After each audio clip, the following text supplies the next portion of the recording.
일단 본 교재 8페이지부터 하도록 하겠습니다. 8페이지의 챕터 1 세포의 구성물질. 먼저 8페이지부터 나와 있는 내용들은 타이틀에서 나와 있듯이 생물학 학습을 위한 기본적인 화학적 상식이니까 이 부분에 대한 것은 편하게 접근을 하시면 되겠습니다.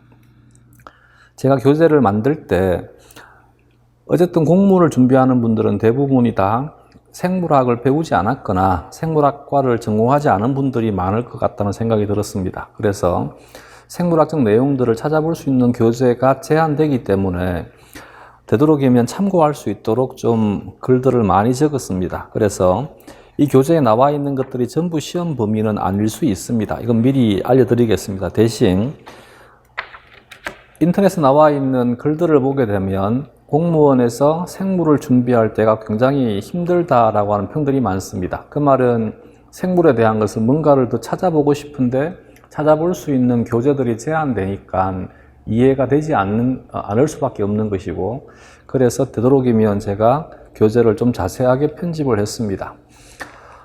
그렇기 때문에 내용에 대한 것들은 되도록이면 참고용으로 쓰는 것들이 많이 있으니까 이것에 대해서 너무 부담 갖지 않기를 바랍니다. 먼저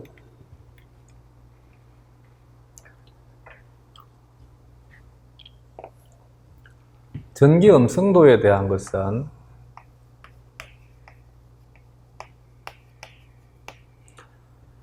이 부분에 대한 것은 너무 깊이 파고들기보다 저런 것들도 있구나 라고 생각을 하면 됩니다. 글자를 뜯어 가지고 독해를 하면 전기적인 것에 대해서 음성에 대한 정도란 뜻입니다. 음성, 양성은 뭐 크게 어려운 단어는 아니겠지. 음성은 마이너스란 얘기고 양성은 플러스란 얘기입니다. 전자가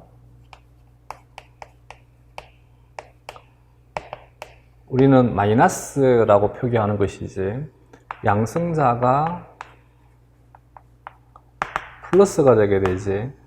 그러면 음성이란 말은 그만큼 전자가 많다는 뜻이고, 양성이란 말은 전자가 적다. 바꿔 얘기를 하게 되면 양성자가 많다는 뜻이 되게 됩니다. 여기에서 말하는 음성, 양성을 의미합니다. 그러면 전기 음성도라고 하는 것은 전기적으로 음성이 되려고 하는 성질이란 뜻입니다. 전기적으로 음성이 된다는 말은 전자를 많이 가지면 많이 가질수록 음성이 되게 됩니다. 즉 쉽게 우리는 전기 음성도에 대한 정확한 뜻을 생물에서 다루는 것이 아니기 때문에 제가 이해할 수 있는 말로 풀어 쓰게 되면 전자를 가지려고 하는, 공유하려고 하는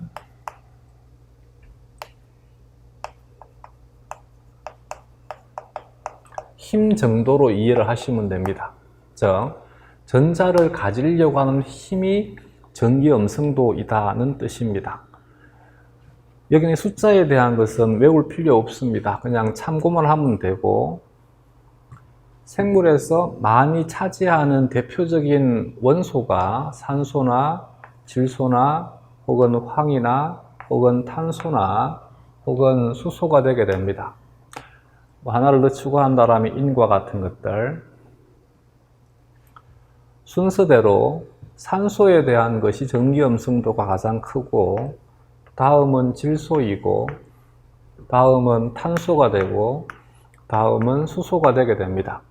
그러면 산소는 질소나 탄소나 수소와 만나게 되면 산소가 전자를 가지려고 하는 힘이 크다가 되겠지, 그지? 물리 반응은 에너지에 대한 변화가 물리 반응입니다. 그래서 물리 반응의 원리는 에너지가 높은 곳에서 에너지가 낮은 곳으로 이동하는 것이, 에너지가 이동하는 것이 물리 반응의 원리가 되게 됩니다. 화학 반응의 원리는 쉽습니다. 많으면 주고 적으면 받습니다. 가지려고 하는 힘이 강하면 빼앗고 가지려고 하는 힘이 작으면 빼앗기게 됩니다. 그러면 얘가 전자를 가지려고 하는 힘이 강하니까 이들과 만나게 되면 전자가 산소에게 빼앗긴다는 뜻입니다. 왜 이제 이 전기 음성도에 대한 얘기를 했냐면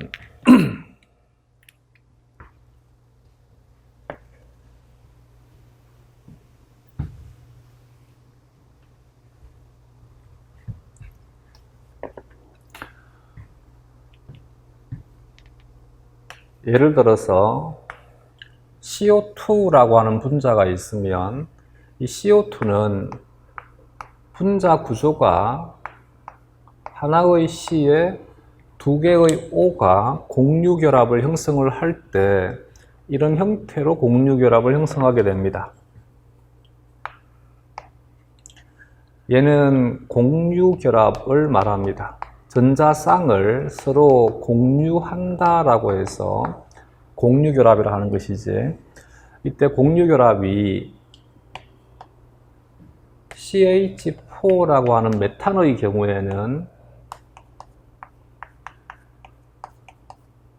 이런 분자 구조를 가지게 됩니다. 얘가 공유결합이다. 이때 얘는 한 쌍의 전자쌍을 공유한다 해서 이것을 단일결합이라 합니다.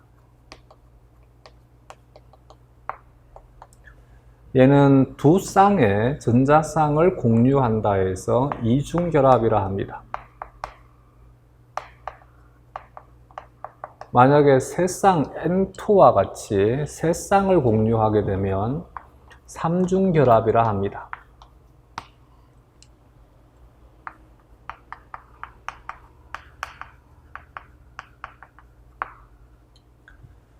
이렇게 이제 공유결합이 형성이 될 때 분자의 구조가 서로 대칭적이 되게 되면, 그러면 전자가 산소가 탄소에 비해서 가지려고 하는 힘이 강하니까 산소 쪽으로 쏠리는 것은 사실인데, 서로 쏠림이 대칭적인 형태가 되니까 전체 분자 구조에서 어느 한쪽으로 쏠리지 않는 균형을 맞춘 상태가 되게 됩니다. 이런 상태를 극성을 형성하지 않는다 해서 비극성 공유결합이라 합니다. 비극성 결합이라 합니다. 근데 H2O는 물이지, 물과 같은 경우에는 산소가 있으면 산소는 체외곽에 전자가 6개가 있습니다. 체외곽의 전자가 8개가 되면 안정하다는 말은 들어본 적이 있겠지. 근데 너무 화학적인 것은 큰 의미 없으니까 그냥 그런가 보다 하시면 됩니다. 체외곽 전자가 6개가 있으니까 8개를 맞추기 위해서 2개의 수소와 각각 단일 결합을 형성합니다. 그러면 여기 한 쌍, 여기 한 쌍이니까 2개, 2개, 4개가 되게 되고, 그리고 공유하지 않은 전자쌍이라 해서 비공유 전자쌍이라 합니다. 이 비공유 전자쌍을 2쌍을 더 가지고 있습니다. 이때 여기는 H2O의 구조와 CO2의 구조를 보게 되면 얘는 대칭적인 이 중심축을 통해서 거울상 대칭이지, 근데 얘는 이 중심축을 통해서는 대칭이지만 이 축을 통해서는 대칭이 되지 않는 것이지, 그래서 이쪽과 이쪽에 대한 것은 대칭이지만 이것과 이것에 대해서는 대칭이 되지 않습니다. 그래서 이렇게 보면 돼. 이렇게 보면 산소가 수소에 대해서 전자를 가지려고 하는 힘이 강하기 때문에 전자가 산소 쪽에 쏠리게 되고, 상대적으로 수소는 전자를 가지는 영향력이 작을 수밖에 없어요. 이쪽은 전자가 많이 있으니까 전자가 많으면 음이 되는 거지. 그래서 얘를 마이너스로 표기를 하되 델타라고 표기를 합니다. 델타 마이너스라 합니다. 이쪽은 전자에 대한 영향력이 작으니까 얘를 델타 플러스라고 표기합니다. 이 델타를 부분 전하라 합니다. 얘는 부분 음전하라 하면 되고 얘는 부분 양전하라 하면 됩니다. 이렇게 이제 이 부분 전하가 형성이 될 때 부분 양전하니까 양전하는 음전하와 결합을 합니다. 그래서 얘가 음이온과도 결합은 하는데 다른 물 분자와도 결합을 합니다. 즉 여기가 델타 플러스이고 여기가 델타 마이너스가 되게 되면 이 플러스와 마이너스 사이에서 전기적인 힘이 형성이 되게 됩니다. 이 전기적인 힘에 의한 정전기적 인력, 이것을 수소결합이라 합니다. 그래서 이 단어를 설명을 하려니까 전기 음성도에 대한 설명이 필요한 것입니다. 그 이외에는 큰 의미 없습니다. 그래서 부분 전하 간에 형성되는 정전기적 인력이 수소결합이다만 외울 수만 있으면 됩니다. 이것에 대한 원리에 대한 것은 이해를 도와주는 영역이기 때문에 그냥 그런가 보다라고 하시면 됩니다. 이것이 수소결합이다. 그래서 수소결합이 형성이 되려면 부분 전하를 띠는 분자들이 필요하고, 이렇게 부분 전하를 가지려면 비대칭적인 분자 구조를 가져야 됩니다. 이 비대칭적인 분자 구조를 형성하는 공유결합을 극성 공유결합이라 합니다. 그래서 극성 공유결합을 형성하는 분자 사이에서 수소결합이 형성이 될 수 있다. 비극성 공유결합을 형성하는 분자는 비극성 분자라 하면 되고, 극성 공유결합을 형성하는 분자는 극성 분자라 하면 됩니다. 극성 분자들 사이에 형성되는 부분 전하에 의한 정전기적 인력을 수소결합이라 한다. 그러면 이제 수소결합은 조금 익숙해졌겠지. 이 단어를 기억해 두시면 됩니다.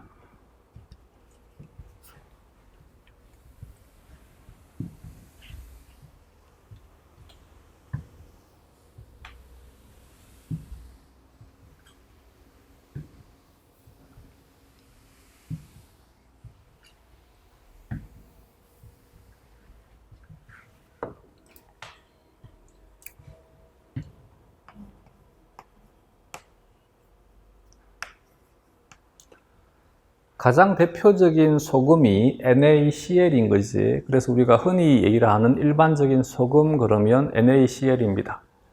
이 NaCl은 Na+라고 하는 양이온과 Cl-라고 하는 음이온이 이들이 단단하게 결합이 된 상태입니다.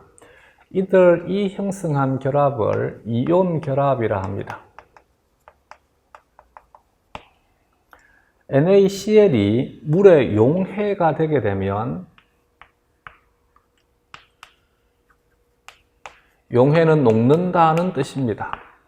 용해가 되게 되면 얘는 이온화되어서 Na+라고 하는 양이온과 Cl-라고 하는 음이온으로 해리가 되게 됩니다. 얘는 양이온이고 얘는 음이온이 됩니다. 이때 이 양이온과 음이온이 가까이 접하게 되면 이들 사이에 전기적인 인력이 형성되게 됩니다. 이 정전기적 인력을 이온 상호작용이라 합니다.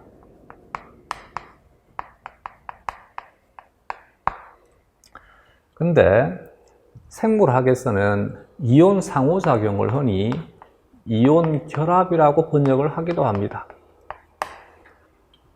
그래서 앞으로 생물학 교재에서 이온 결합이란 단어가 나오게 되면 화학 교재에서 나오는 이온 결합과는 다른 것입니다. 얘가 이온 결합이면 얘는 화학에서는 이온 인터랙션이라 합니다. 이온 상호작용. 이 화학에서 이온 상호작용이라고 하는 것을 생물에서는 이온 결합이라 한 것입니다. 그러면 이온 상호작용도 전기적인 인력에 의해 생성되는 것이고, 수소결합도 전기적인 인력에 의해 생성되는 것이지 전부 극성 분자 사이에서 형성되는 것입니다. 여기도 마찬가지. 그냥 간단하게 한번 보자. 화학적인 원리에 너무 그렇게 깊이 파고들지는 말자. 여기가 음전하가 있네, 여기 양전하가 있네, 이들 사이에 전기적인 인력이 형성이 되네. 이럴 때 이온 상호작용이라 합니다. 얘는 여기에 부분 전하가 있네, 여기는 부분 음전하가 있네. 부분 양전하와 부분 음전하 사이에서 전기적인 인력이 형성되게 되면 얘는 수소결합이라고 한다. 그러면 수소결합이라는 단어, 이온 결합, 이온 상호작용이라는 단어는 이제 이해가 되겠지.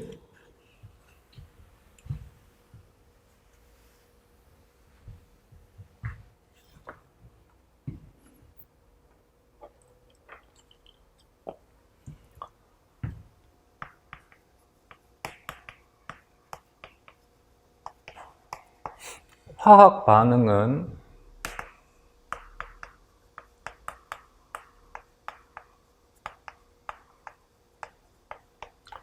화학 결합에 변화가 일어나는 것을 화학 반응이라 합니다.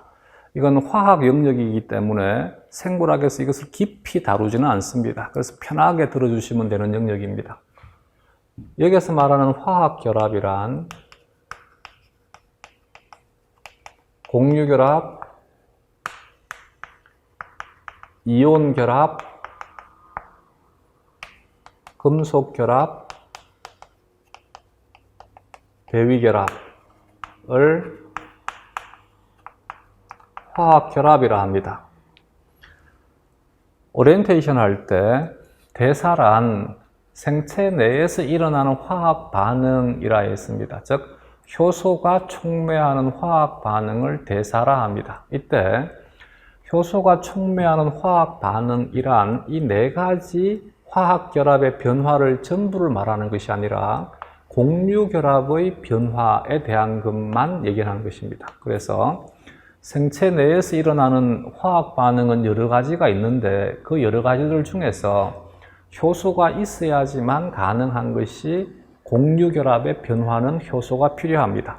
이것을 우리는 대사라 하는 것입니다. 이때 얘는 효소가 참여를 해야만 됩니다. 그래야지만 대사라고 하는 단어가 성립이 되게 됩니다.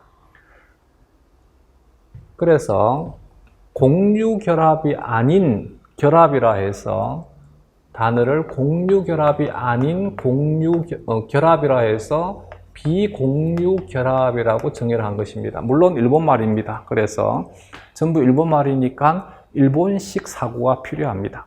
어려운 글자는 아니지. 얘는 공유 결합이 아닐 삐자입니다. 아닌 결합이란 뜻입니다.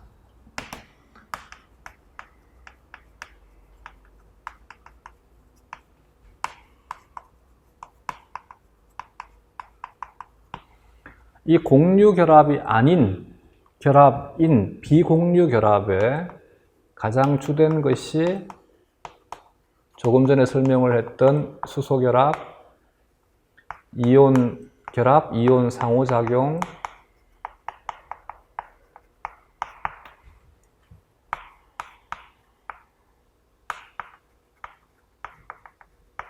또 하나가 소수성 상호작용이 있습니다.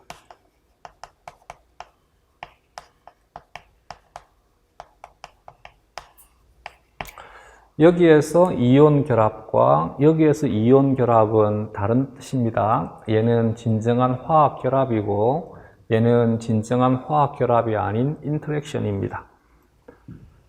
소수성 상호작용이란 소수성 분자들 간에 서로 형성되는 것인데 소수성 상호작용은 사실은 서로 끌어당기는 인력이라기보다 물로부터 배척당하기 때문에 함께 모이는 것을 소수성 상호작용이라 합니다. 그러면 소수성 물질이 물로부터 배척당해 가지고 함께 모이다 보면 서로 가까이 접하게 되고 이렇게 분자들이 서로 가까이 접했을 때 소수성 영역에서 형성되는 인력을 반데르발스 인력이라 합니다.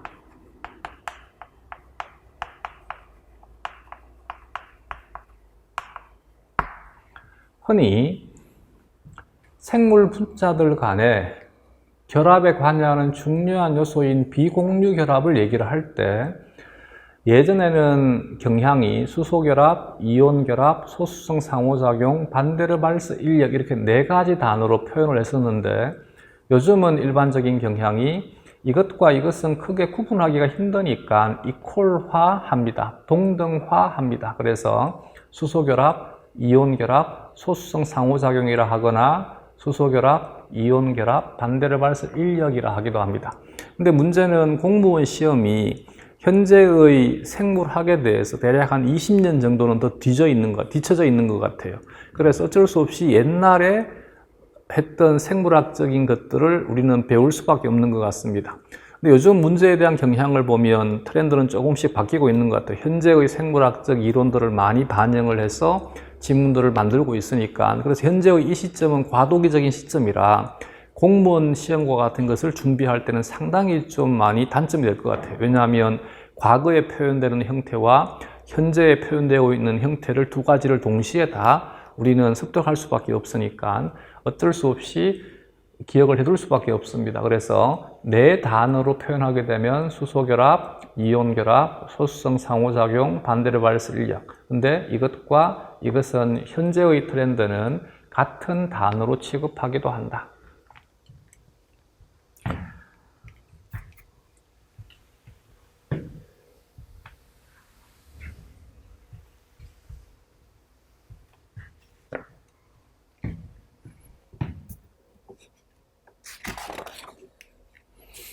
페이지에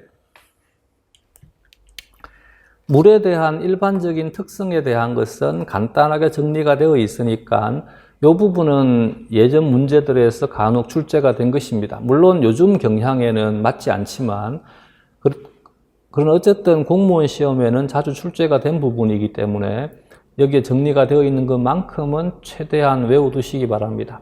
이건 따로 판사 안 해도 되겠지.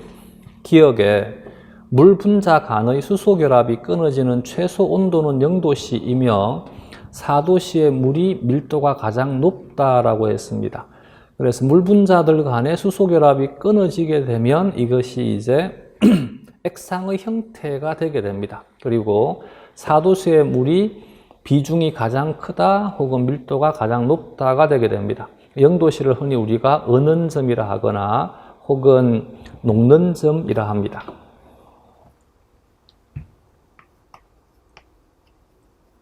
분자식은 H2O라고 표기를 하고 H2O에 대한 상태는 기체인 수증기의 형태이거나 액상인 물의 형태이거나 고체상인 얼음의 형태로 존재합니다.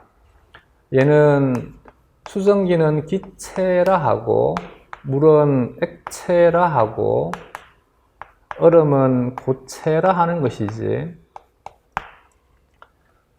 수증기가 물로 전환되는 것, 응결된다라고 합니다. 물이 얼음으로 바뀌는 것을 우리는 은다라고 합니다. 얼음이 물로 바뀌는 것을 우리는 녹는다라고 합니다. 물이 수증기로 바뀌는 것은 끓는다라고 합니다. 혹은 기화된다라고 합니다. 이와 같은 노란색의 화살표를 전체를 함께 상태가 바뀐다 해서 상전이라 합니다. 상전이가 일어날 때 필요한 열량, 이때 어떤 물질계가 가지고 있는 열량을 사람들 간의 숫자로 약속한 것이 온도라고 하는 것입니다. 그래서 상전이가 일어나기 위해서 필요한 열량을 상전이 온도라 합니다.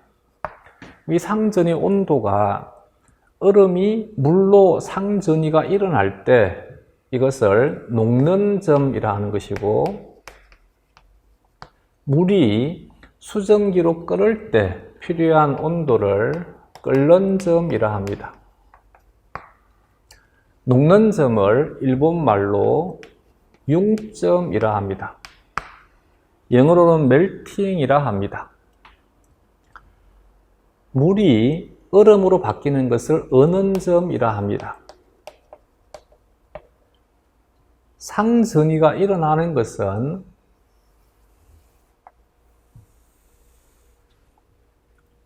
X축이 온도이고 Y축이 분자수가 되게 되면 상대값이다면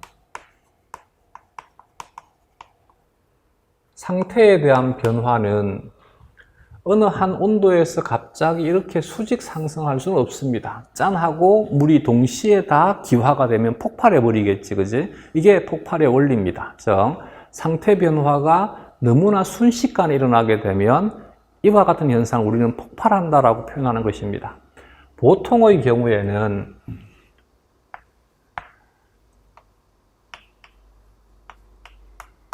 상태 변화는 이런 S자 곡선을 이룰 때 서서히 변화가 되게 됩니다. 이와 같은 S자 곡선에서 이론적인 변곡점은 중앙값이 이론적인 변곡점이 되게 됩니다.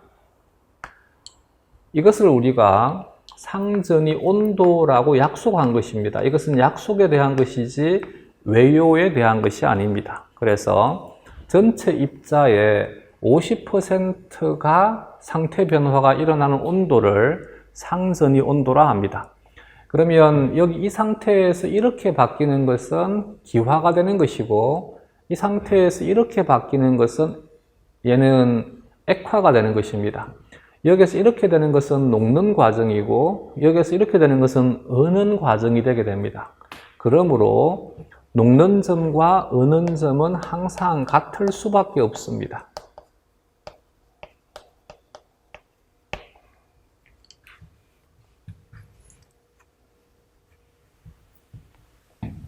그래서 물은 어는 점이 0도씨이고 끓는 점이 100도씨다라고 하는 것은 초등학교 때부터 배운 것이니까 뭐 크게 어려운 것은 아니겠지. 0도씨가 어는 점이고 100도씨가 끓는 점이다. 니은에 물은 극성분자이기 때문에 물분자 간에 혹은 물분자와 극성분자인 용질 간에 수소결합이 형성된다. 이것에 물은 비열이 높다. 이때 비열이라고 하는 것은 상전이가 일어나기 위해서 필요한 열을 비열이라 합니다. 비열이 높다는 말은 그러면 액체 상태의 물이 기체 상태로 바뀌려고 할 때 많은 열이 필요하다는 얘기입니다. 바꿔 얘기를 하게 되면 액상의 물이, 액체 상태의 물이 외부로부터 주어지는 열 에너지를 계속 흡수했는데도 불구하고 지는 아직도 액체 상태로 존재한다는 뜻입니다. 즉, 그만큼 에너지를, 열 에너지를 많이 함유할 수 있다는 뜻이 되게 됩니다. 그래서 비열이 높다는 말은 무슨 말이냐면 물 분자가 다량의 열을 자기가 흡수할 수 있다는 얘기입니다. 그렇기 때문에 물 분자가 액체 상태에서 기체 상태가 되기 위해서는 주위로부터 많은 에너지를 빼앗아야만 됩니다. 이게 이제 우리가 여름에 땀을 흘리는 원리입니다. 즉, 비열이 높기 때문에 우리의 피부 표면에서 형성되어 있는 액체 상태의 땀, 물이 기화가 되게 되면 내 몸으로부터 많은 열량을 빼앗아가 버립니다. 그렇기 때문에 내 몸의 체온은 낮추어 줄 수 있습니다. 이것이 이제 생물이 물을 이용하는 원리 중에 하나가 되게 됩니다. 그래서 다량의 열을 흡수하더라도 자신의 온도는 크게 변화하지 않는다. 그 말은 무슨 말이냐면 상전이가 일어나기 위해서는 많은 에너지가 필요하다는 뜻입니다. 그렇기 때문에 리얼을 보면 물은 액체에서 기체로 될 때 다량의 열을 흡수하는 성질이 있고 열 전도율 또한 높다. 그래서 더운 날씨에 땀이 증발되게 되면 체내의 온도, 체내의 온도를 체온이라 하면 되지 체온을 낮출 수 있다. 그래서 우리는 땀을 분비해서 체온을 낮출 수 있다는 뜻입니다. 정리되어 있는 기역, 니은, 디귿, 리얼은 여러 번 읽어보고 꼭 기억해 두시기 바랍니다. 다음, 응집력이란 단어와 부착력이란 단어가 나옵니다. 이 단어의 뜻을 외워두시면 됩니다. 우리는 무엇인가에 대한 원리를 배우는 것이 아니라 단어에 대한 뜻을 중심으로 공부를 하시면 편하게 공부하실 수 있습니다. 응집력이란 얘는 같은 분자 사이에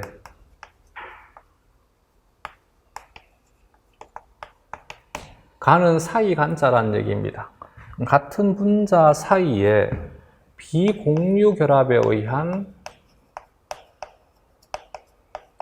인력을 응집력이라 합니다. 이것과 대조적인 글자가 부착력입니다. 혹은 부착력을 흡착력이라 하기도 합니다. 흡착 혹은 부착이라 합니다. 얘는 다른 분자 간에 비공유 결합에 의한 인력을 부착력이라 합니다. 같은 분자 사이에 형성되는 비공유 결합에 의한 인력을 응집력이라 하면 다른 분자 사이에 형성되는 비공유 결합에 대한 인력을 부착력이라 합니다. 글자 외울 수 있겠지. 응집력, 부착력. 다음 세 번째 소개되어 있는 단어가 친수성, 소수성이라는 단어가 있습니다.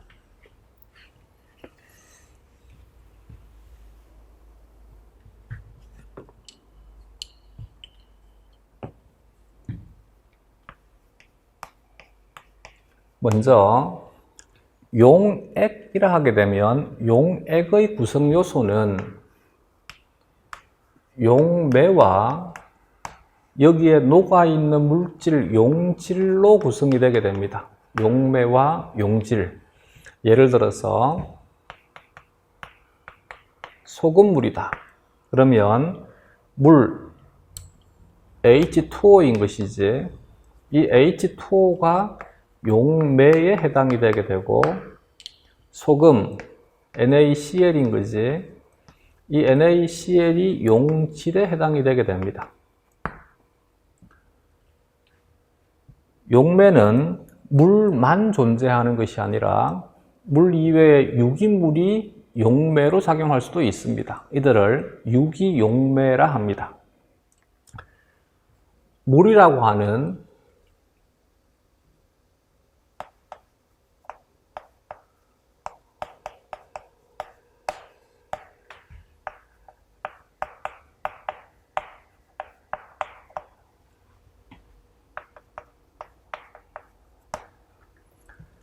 물에 용해되는 성질을 물 숫자를 써서 수용성이라 합니다. 얘는 물에 용해가 될 수 있다는 뜻입니다. 용해가 잘 되는 것은 가용성이라 하고, 용해가 잘 되지 않는 것을 불용성이라 합니다. 얘는 물에 잘 녹는다는 뜻이고, 얘는 물에 잘 녹지 않는다는 뜻이 되게 됩니다. 물이 아닌 유기물 용매에, 이것을 유기물 용매를 유기용매라 합니다. 유기용매에 용해되는 성질을 지용성이라 합니다. 이때 지용성의 지는 기름이란 뜻입니다. 그래서 유기용매를 다른 말로 기름이라 한 것입니다. 기름에 잘 용해가 된다 해서 지용성이라 합니다. 물에 용해가 된다는 말이 기름에는 용해되면 안 된다는 뜻이 아니고, 기름에 용해된다는 말이 물에는 용해되면 안 된다는 뜻이 아닙니다. 그래서 물에 녹지 않는다는 말이 기름에 녹는다는 뜻도 아닙니다. 얘는 물에도 녹지 않고 기름에도 녹지 않는 것들도 있고, 예를 들면 돌, 혹은 기름에도 녹고 물에도 녹을 수 있습니다. 대표적인 것이 에탄올과 같은 알코올. 이렇게 이제 수용성과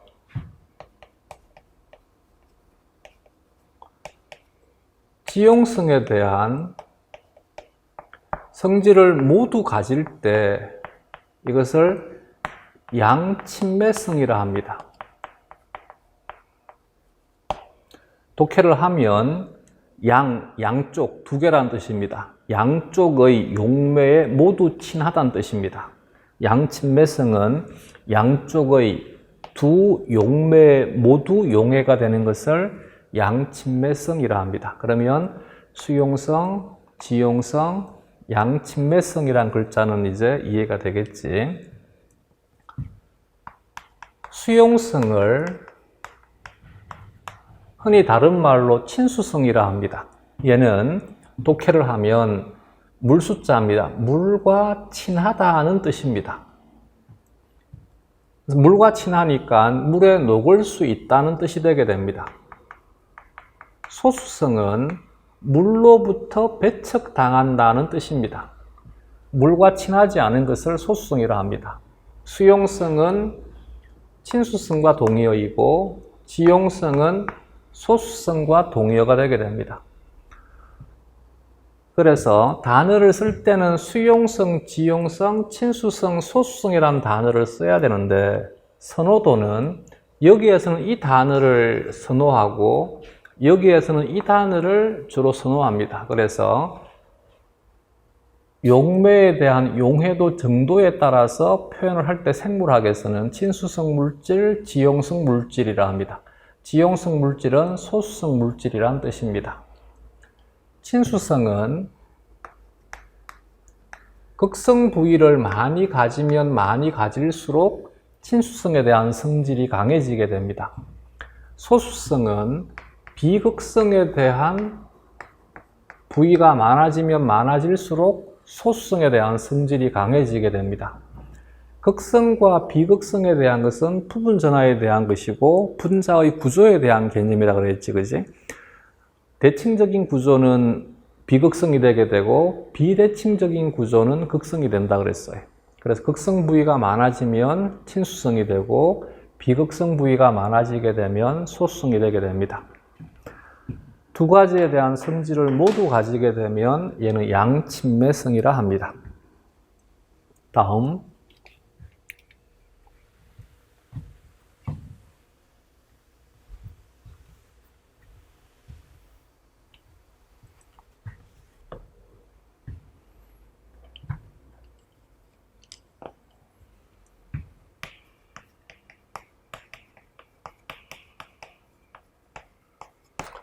보통 양친매성 입자들을 세제라 하거나 혹은 계면활성제라 합니다.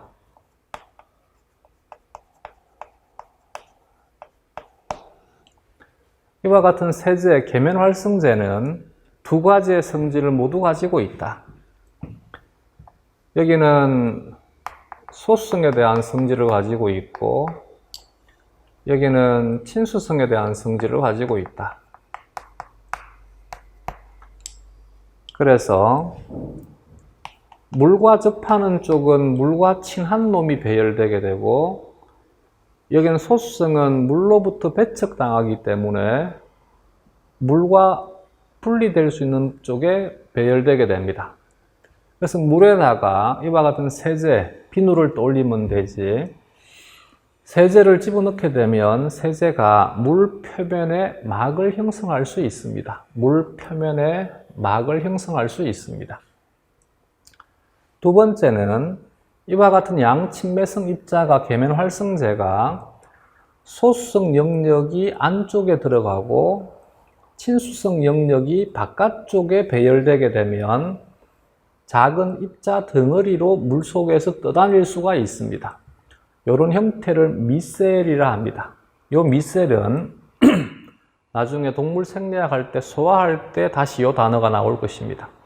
우리가 기름을 삼키게 되면 큰 지방 방울은 지방 덩어리가 제대로 분해가 되지 않으니까 이렇게 작은 미셀의 형태로 분리시켜야지만 정상적으로 소화가 될 수 있습니다.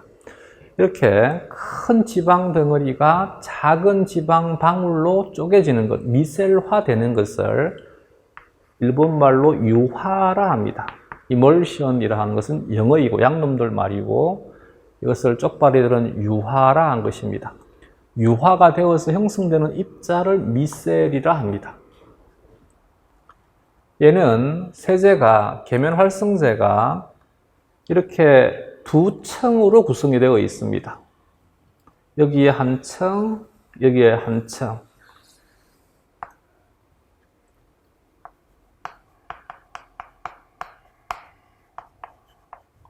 이렇게 두 층으로 배열이 되게 되면 안쪽 내부는 소수성으로 분포하고 바깥쪽 외부는 친수성으로 분포하게 됩니다.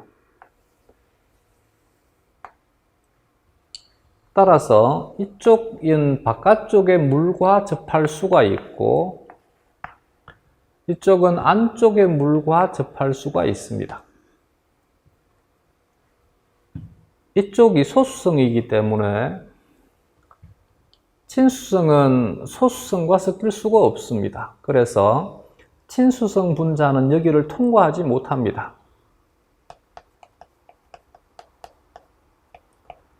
이와 같은 것을 흔히 막이라 하게 되면 막을 통과할 수 있는 성질을 투과성이라 합니다. 그래서 친수성 분자에 대한 것은 투과성이 작다, 투과성이 없다가 되게 되고, 소수성 분자는, 지용성 분자는 투과성이 크다가 되게 됩니다. 물질의 성질에 따라서 투과성 정도가 다른 것을 선택적 투과성이라 합니다.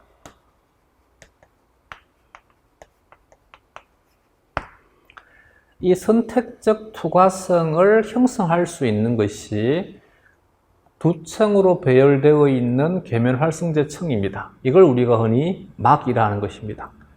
이와 같은 것이 진화가 되어서 생체 막으로 진화가 된 것입니다.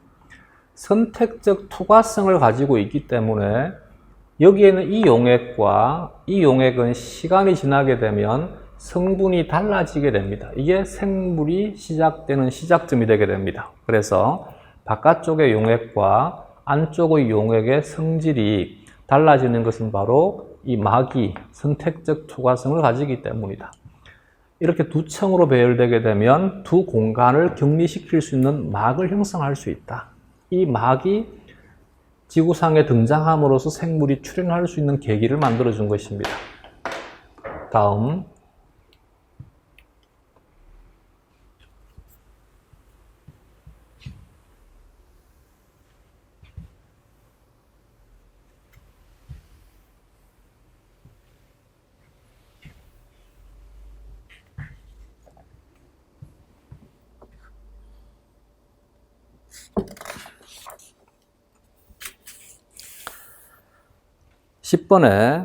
10페이지에 5번 문장을 보게 되면 물은 가수분해 반응에 직접 참여한다.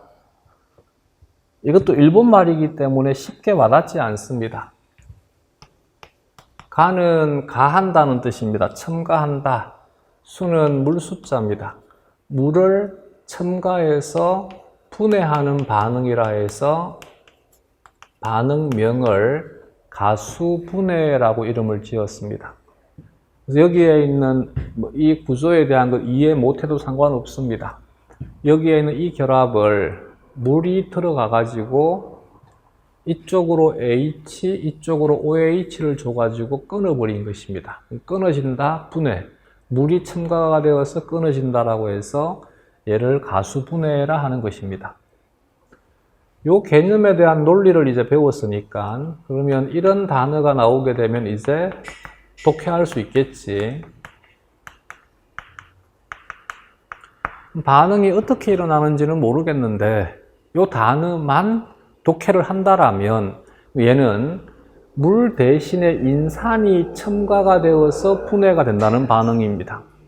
그래서 물이 첨가되어서 분해되는 반응을 가수분해라 하면 인산이 첨가가 되어서 분해가 되는 반응을 가인산 분해 반응이라 합니다.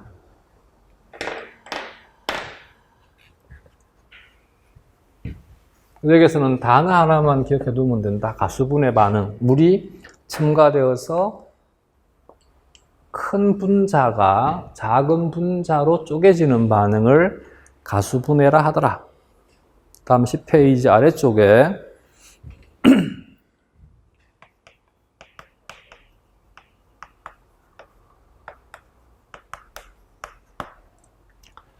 산염기에 대한 정의는 여러 사람들에 의해서 각각 다르게 정의가 되었습니다. 이걸 생물학에서 구체적으로 문제를 묻지는 않을 것입니다. 그래서 산과 염기의 정의에 대한 것은 참고해서 보시면 되겠습니다. 산은 쉽게 설명을 하게 되면 얘는 수소이온이라고 읽거나 혹은 양성자라고 읽어주면 됩니다.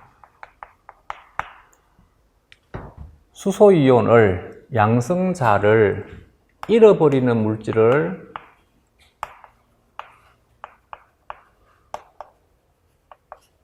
산이라 합니다. 다르게 표현하게 되면 다른 물질에게 수소이온을 제공할 수 있는 것을 산이라 합니다. 염기는 수소이온을 받아들이는 물질을 염기라 합니다. 수소이온 양성자는 지 혼자 물 속에 떠다닐 수 없습니다. 그래서 산은 염기가 있어야지만 수소이온을 줄 수 있고, 염기는 산이 있어야지만 수소이온을 받을 수 있습니다. 그래서 산은 지 혼자 반응할 수 없고 염기도 지 혼자 반응할 수 없습니다. 둘이 함께 있어야지만 반응합니다. 그래서 이 반응명을 산염기 반응이라 합니다. 산염기 반응은 생체 내에서 굳이 효소가 관여하지 않습니다. 얘는 효소가 필요가 없습니다. 효소가 관여하지 않는 반응입니다. 예를 들어서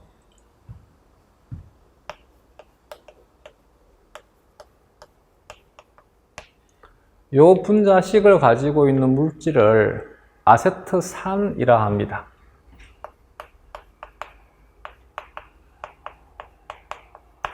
이 아세트산이 H2O와 반응을 해서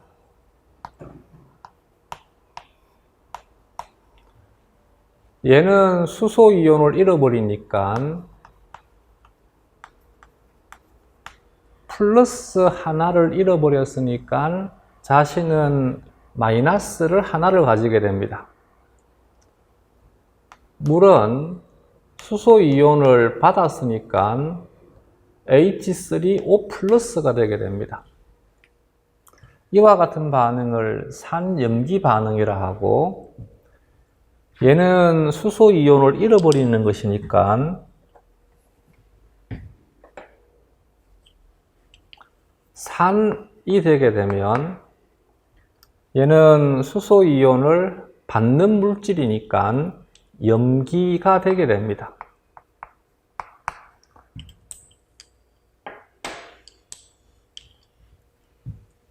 왼쪽에서 오른쪽으로 표시가 되어 있는 반응을 정반응이라 하고, 오른쪽에서 왼쪽으로 표시가 되어 있는 화살표는 역반응이라 하면 됩니다. 그러면 역반응을 보게 되면 이제는 얘가 얘로부터 수소이온을 받게 됩니다. 얘가 수소이온 주게가 되고 얘는 수소이온 받게가 되는 것이니까 역반응에서는 얘가 염기로 작용하게 되고 얘가 산으로 작용하게 됩니다. 따라서 여기에는 아세트산이 산으로 작용을 했다는 말은 자신이 염기로 바뀌었다를 의미하게 됩니다. 물이 염기로 작용했다는 말은 자신은 산으로 전환되었다를 의미하게 됩니다. 이럴 때 이 두 물질에 대한 관계를 얘는 짝산이라 하고, 이 짝산에 대한 이 물질을 짝염기라 합니다. 짝산, 짝염기란 단어 이제 정리가 되겠지. 이것이 산염기에 대한 개념이다. 우리는 간단하게만 화학적인 것은 정리하시면 됩니다.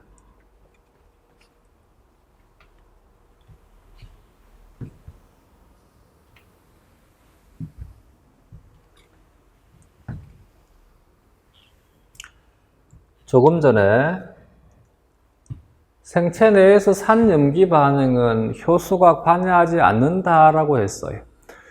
앞에서 대사라고 하는 것은 효소가 관여하는 생체 내 화학 반응을 대사라 한다 했습니다. 그렇기 때문에 산염기 반응은 원래 효소가 관여하지 않는 것이므로 효소가 있든 없든 상관없이 의미 있는 반응이 되게 됩니다. 그래서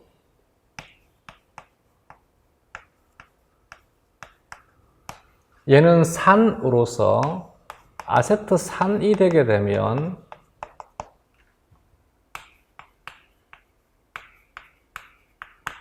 얘는 염기로서 아세트산염이 되게 됩니다. 얘는 산이고 얘는 염기가 되게 됩니다. 화학에서는 이 물질과 이 물질은 전혀 다른 물질입니다. 얘는 산이고 얘는 염기이기 때문에. 근데 생물에서는 화학은 용액의 pH를 달리하면서 실험을 하기 때문에 이 형태가 될 수도 있고 이 형태가 될 수도 있습니다. pH의 조건에 따라서. 근데 우리 몸은 pH가 딱 고정되어 있습니다. 그렇기 때문에 우리 몸에서는 이 물질과 이 물질에 대한 존재 비율은 정해져 있습니다. 고정되어 있습니다. 그래서 생물은 이것과 이것에 대한 것을 크게 구분하지 않고 동등한 가치를 부여합니다. 즉, 화학에서는 이 단어와 이 단어는 전혀 다른 물질인데 생물에서는 아세트산이라 하든 아세트산염이라 하든 크게 이것에 대해서 구분하지 않습니다. 그래서 생물은 이들을 함께 지칭할 수 있는 또 다른 개념이 필요합니다. 그래서 만든 개념이 화학은 산염기란 단어를 좋아하면 생물은 산성, 염기성이란 단어를 좋아합니다.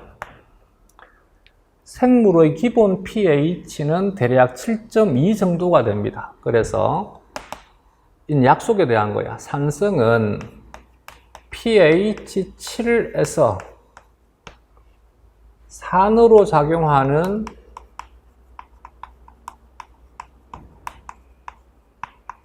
물질의 성질을, 이때 물질은 용질을 의미하는 것입니다. 산으로 작용하는 물질의 성질을 산성이라 합니다.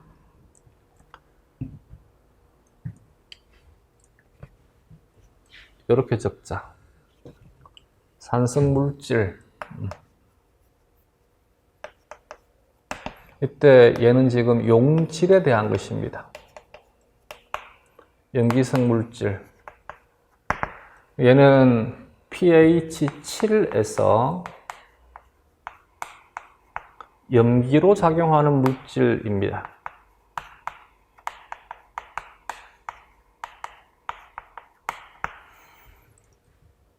고등학교를 졸업하고 난 다음에 시험을 준비하니까 대부분 이 성인이라 자꾸 이제 이해를 하려고 합니다. 그래서 이해를 도와주기 위해서 자세한 설명을 하는 것이지, 실제 우리 시험 문제에서 뭐 이런 문장들을 적거나 이것을 가지고 판단하거나 하지는 않습니다. 그래서 얘는 그냥 그대로 여기에서 너무 깊이 공부할 필요 없이 그냥 그렇구나 라고 받아들이시면 됩니다. 조금 전에 시계에서 보여줬듯이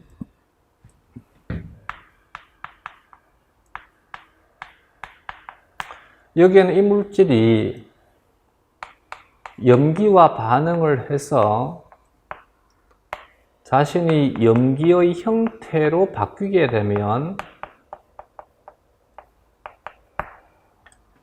전하를 띠지 않는 형태가 음전하를 띠는 형태로 바뀌게 됩니다. 자신이 산으로 작용한다는 말은 작용을 했으니까 염기의 형태로 존재한다는 얘기입니다. 짝염기의 형태로 존재한다는 뜻입니다. 기본 물질이 산인데 염기의 형태가 되게 되면 무조건 음전하를 띌 수밖에 없습니다. 왜냐하면 수소이온을 잃어버리기 때문에. 그래서 염기의 형태가 되게 되면 음전하를 띠는 물질이 되게 됩니다. 이것은 설명은 여러분들의 이해를 도와주기 위해서 한 것이고, 시험을 준비하기 위한 과정은 산성 물질이라 해서 쓸 때 산성은 앞으로 이제 이 단어만 나오면 음전하이다를 기억하시면 됩니다. 산성 물질은 우리 몸에서 음전하를 띠는 물질이다. 염기성 물질은 pH 7에서 염기로 작용한다. 얘는 염기로 작용하는 암모니아이다. 암모니아가 산과 반응을 해서 수소이온을 받으면 얘는 수소이온을 잃어버리게 된다. 그래서 OH-가 되게 된다. 얘는 염기의 형태가 되게 되면 얘는 산의 형태가 되겠지. 반대로 생각하면 됩니다. 그러면 염기성 물질이란 pH 7에서 염기로 작용한다는 말은 pH 7에서 자신이 산의 형태로 존재한다는 뜻입니다.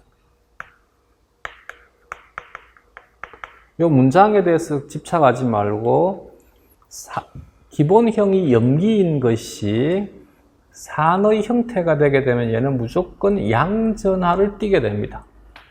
그래서 우리는 이제 외운다. 알겠지?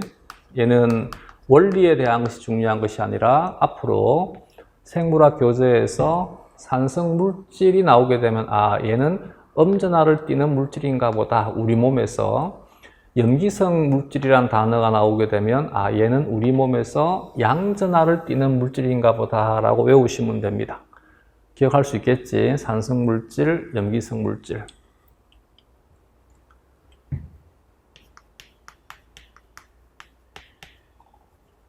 산성 물질에서 물질은 용질을 의미합니다.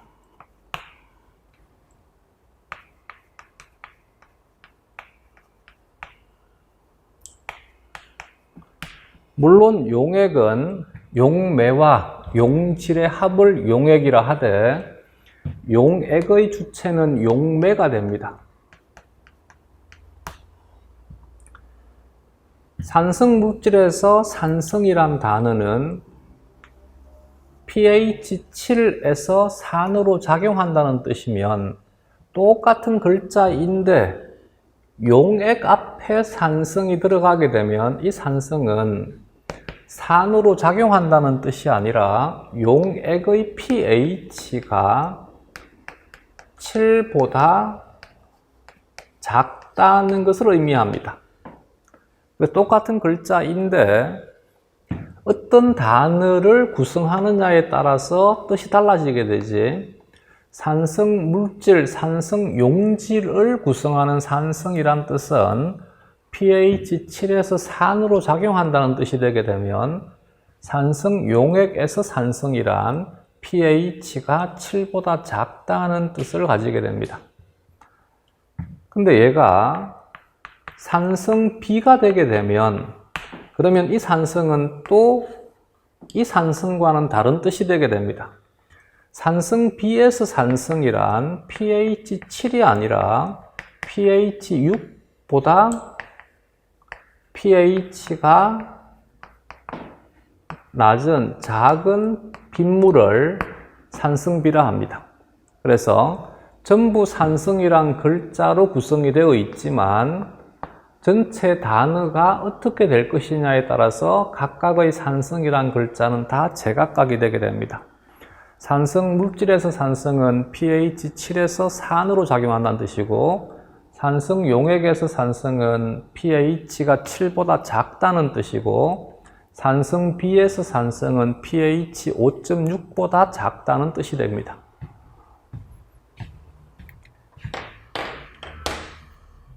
다음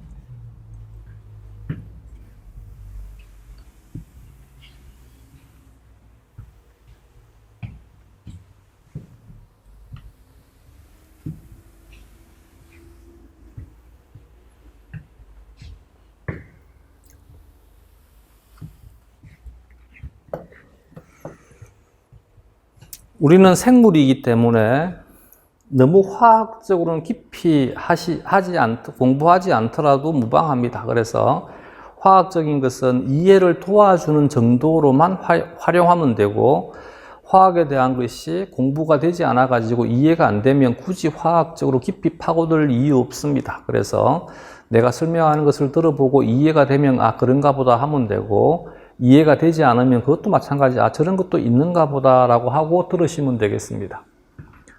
물은 조금 전에 제가 아세트산과 반응하는 것도 보여줬고 암모니아와 반응하는 것도 보여줬습니다. 그래서 물은 산으로 작용할 수도 있고 염기로 작용할 수도 있습니다. 순수한 물은 H2O로만 구성되는 용액입니다. 물과 물이 반응을 하게 되면 하나는 산으로 작용을 하고 하나는 염기로 작용할 수 있습니다. 그래서 얘가 산으로 작용하고 얘가 염기로 작용하게 되면 얘는 H3O 플러스가 되게 되고 얘는 OH 마이너스가 되게 됩니다. 보통 사람들이 약속을 할 때 실제 반응은 이렇게 일어나되 반응식에 대해서 줄여가지고 적는 것을 알짜 반응이라 합니다. 순 반응이라 합니다. 순 반응에서 적을 때는 얘를 이렇게 표기하기도 합니다. 그래서 앞으로 이제 생물학 교재에서 이 표시가 나오게 되면 실제 물질은 이 상태이다를 의미하게 됩니다. 이것이 이제 처음에 반응이 진행이 되어서 이들의 양이 증가가 되게 되면 나중에는 이 방향으로도 반응이 진행이 되게 됩니다. 언젠가는 그러면 위에 있는 정반응에 대한 것과 밑에 있는 역반응에 대한 속도가 같아지게 됩니다. 이것을 화학 평형이라 합니다. 순수한 물에 대해서 관찰을 해보니까 화학 평형이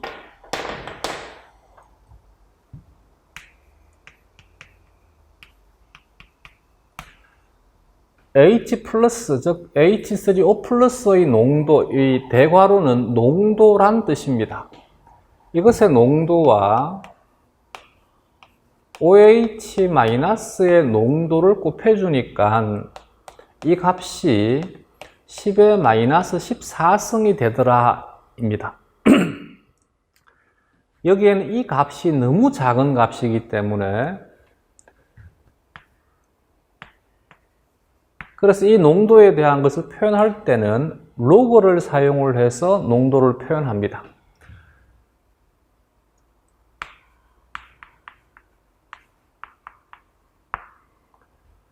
근데 여기 이 값을 로그를 취하게 되면 여기가 마이너스 14가 되니까 마이너스가 되게 되지. 그래서 그 마이너스를 없애기 위해서 앞에 마이너스를 붙입니다.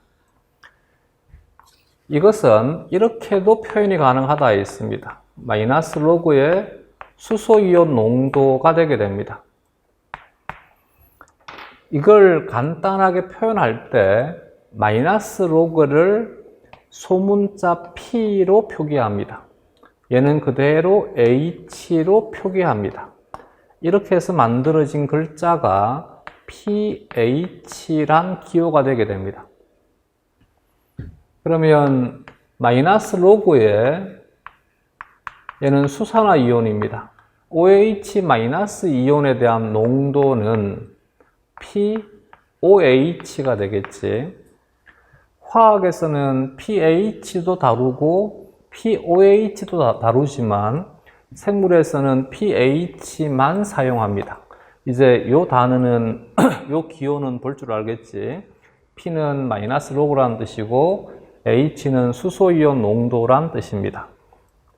그래서 얘는 마이너스 로그 값을 취한 것이기 때문에 예를 들어서 10의 마이너스 2승 농도가 10의 마이너스 3승 몰 농도가 되게 되면 pH로 바꾸면 얘는 값이 2가 되게 되고 얘는 값이 3이 되게 됩니다. 10의 마이너스 2승은 100분의 1이고 10의 마이너스 3승은 1000분의 1이니까 이들 두 수에 대한 크기는 얘가 값이 크다가 됩니다. 근데 2와 3에 대한 숫자는 이 값이 3이 2보다 크다가 되게 됩니다. 따라서 용액 내에 수소이온 농도가 높아진다는 pH의 값은 커진다가 아니라 작아진다가 되게 됩니다. 이제 왜 이런 표현이 가능한지 알겠지? 이것이 P가 마이너스 로그이기 때문입니다. 그래서 수소이온 농도가 높아지게 되면 pH는 값이 작아지게 됩니다. 수소이온 농도가 낮아지게 되면 pH는 값이 커지게 됩니다. 수소이온 농도가 pH가 되고 수산화이온에 대한 농도가 pOH인데 로그를 취하니까 곱하기는 더하기가 되게 됩니다. 그래서 항상 pH는 pOH와의 합이 14가 되게 됩니다. 화학적으로 잘 이해가 안 되면 그냥 이것만 기억해 두면 되고 생물 문제에서 문제가 나올 확률은 너무 낮으니까 몰라도 크게 무방할 것 같습니다. 우리는 수소이온 농도가 높아지게 되면 pH 값은 작아진다는 것만 기억해도 웬만한 문제는 다 풀리고 생물학 교재 읽을 때 큰 문제는 없을 것입니다. 다음 11페이지에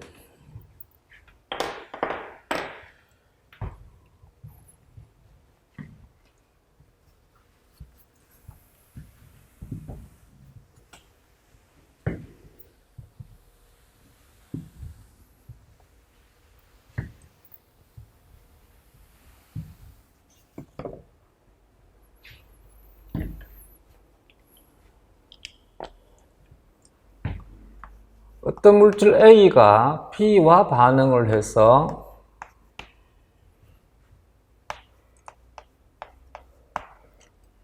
C와 D라는 물질로 전환되게 되면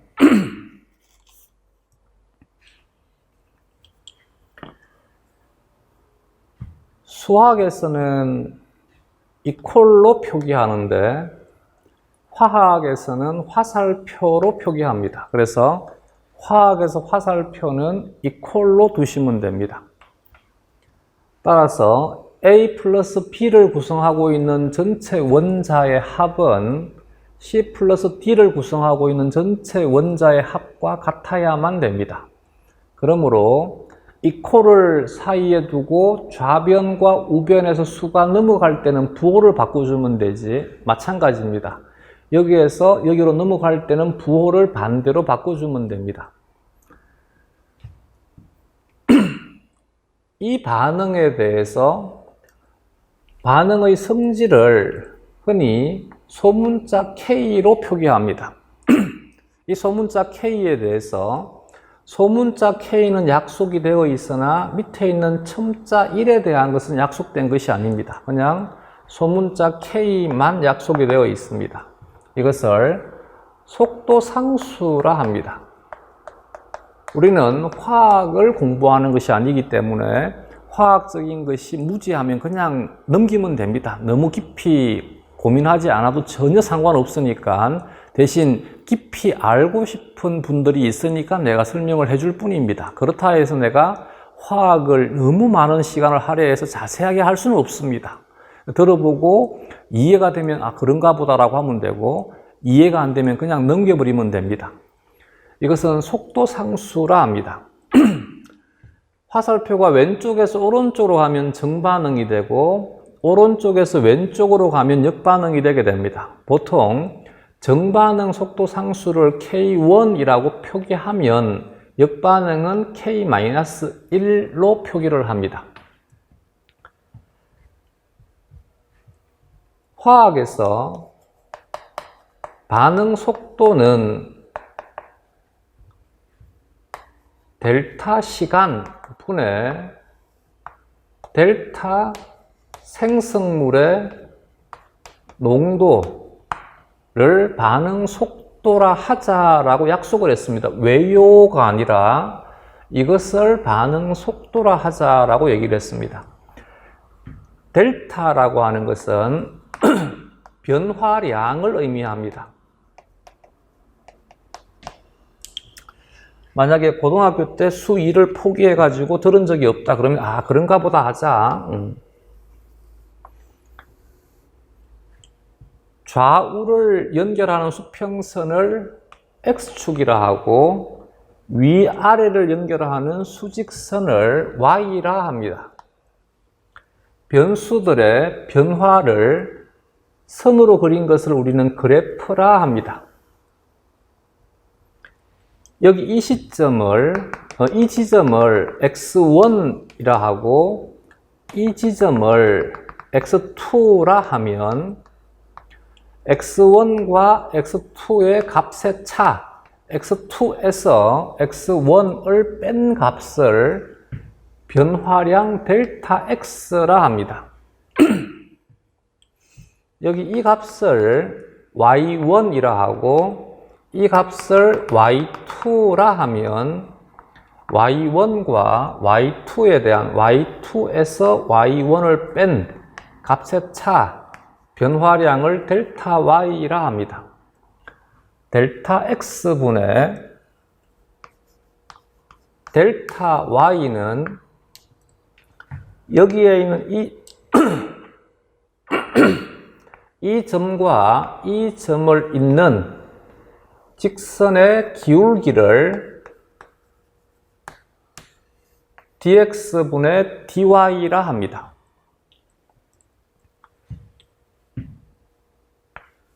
얘는 무한히 수렴한다는 뜻입니다. 리미트. x2가 x1으로 무한히 수렴할 때 이때 dx분의 dy를 흔히 델타 x분의 델타 y를 dx분의 dy라고 표기합니다. 즉, 이 점이 무한히 x1에 가까이 접할 때 이때 델타 x분의 델타 y를 흔히 dx분의 dy라 합니다. 그 말은 요 점에 대한 접하는 선이라의 접선이라 합니다. 이 접선의 기울기라 합니다. 이 접선의 기울기가 우리가 말할 수학 2에서 배웠던 그 미분에 대한 개념입니다. 그러면 델타 시간분의 델타 생성물이라는 말은 이해가 되겠지, 그지? 그럼 x축을 시간으로 두고 y축을 생성물의 농도로 뒀을 때 변수의 변화를 그래프로 그렸을 때 각 지점에서의 접선의 기울기가 반응 속도란 뜻이 되게 됩니다. 이 반응 속도를 구할 수 있도록 상수화한 것을 속도 상수라 합니다. 정반응에 대한 속도는 속도 상수 곱하기 반응물의 농도의 곱입니다. A의 농도 곱하기 B의 농도가 됩니다.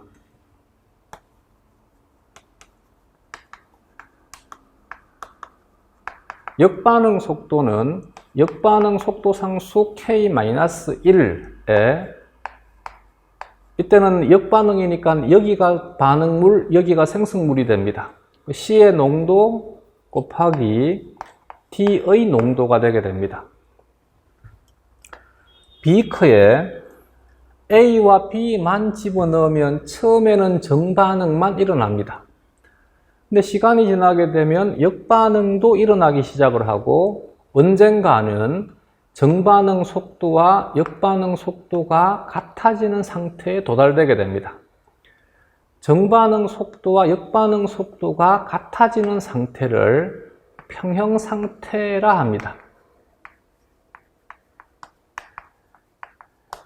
그러면 평형 상태를 가정한다라면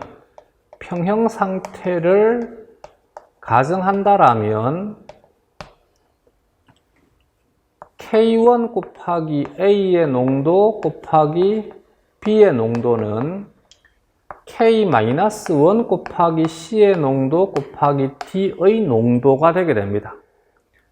같은 성질의 수로 모아주게 되면 얘는 여기로 넘겨주고 물질의 농도는 우변으로 넘겨주게 되면 K-1분의 K1은 A의 농도 곱하기 B의 농도분의 C의 농도 곱하기 D의 농도와 같다가 성립이 되게 됩니다. 상수는 항상 일정한 수를 상수로 하는 것이지. 그러면 상수의 함수니까 이것은 또 다른 상수가 됩니다. 평형 상태에서 형성되는 상수라 해서 이 상수를 이 K와는 구분하기 위해서 얘는 소문자를 쓰고 얘는 대문자를 써서 대문자 K라고 표기합니다. 평형 상태라 해서 이퀴밸리움에 EQ를 써가지고 KEQ라 하기도 합니다. 얘는 평형 상수라 합니다. 그러면 속도 상수와 평형 상수란 글자는 구분할 수 있겠지.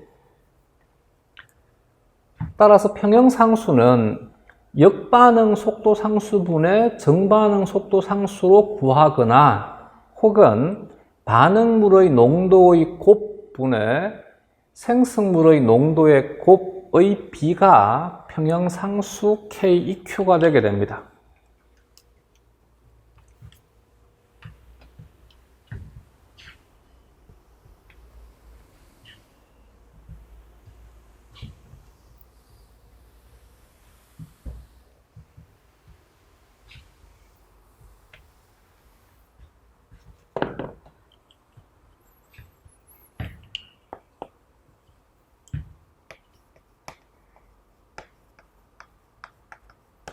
조금 전에 아세트산이 물과 반응을 해서 아세트산염, 이때 3은 첨자입니다. 아래 첨자. 얘는 위 첨자입니다. 플러스 H3O 플러스가 되면 수학에서는 이퀄, 화학에서는 화살표. 그래서 왼쪽 좌변에 있는 원자들의 총합과 우변에 있는 원자들의 총합은 같아야만 됩니다. 이게 정식 반응식이 되게 됩니다. 근데 여기에 있는 이 반응식을 줄여가지고 사용을 할 때는 알짜 반응식이라 합니다. 이때 알짜 반응식을 적을 때 용매는 보통 생략하는 것이 일반적인 경향입니다. 그래서 용매를 빼버리니까 이 반응식은 줄여서 이렇게 표현할 수 있습니다. 이것은 정식 반응, 실제 반응은 이렇게 일어나는 거야. 근데 이것을 인간이 표기할 때 이렇게도 표기할 수 있다라고 약속한 거야. 이것을 알짜 반응식이라 합니다. 그래서 알짜 반응은 실제 반응이 아니야. 알짜 반응은 사람에 의해서 약속된 반응식이야. 이렇게 알짜 반응식을 적고 보니까 얘는 아세트산이라고 하는 것이 아세트산염과 수소이온으로 쪼개지는 반응입니다. 쪼개진다를 분해 혹은 해리라 합니다. 그래서 이 반응을 흔히 산해리 반응이라 합니다. 산해리 반응이 평형 상태가 되었을 때 정반응에 대한 속도와 역반응에 대한 속도가 같을 때, 평형 상태가 되었을 때 평형상수라 해서 평형상수 대문자 K에 산, 애시드지, 애시드에 A를 적어가지고 KA라 한 것입니다. 그러면 KA는 산해리 평형상수가 되고 줄여서 산해리상수라 합니다. 평형상수는 분모에 반응물이 들어가고, 반응물의 농도가 들어가고 분자에 생성물의 농도가 들어가게 됩니다.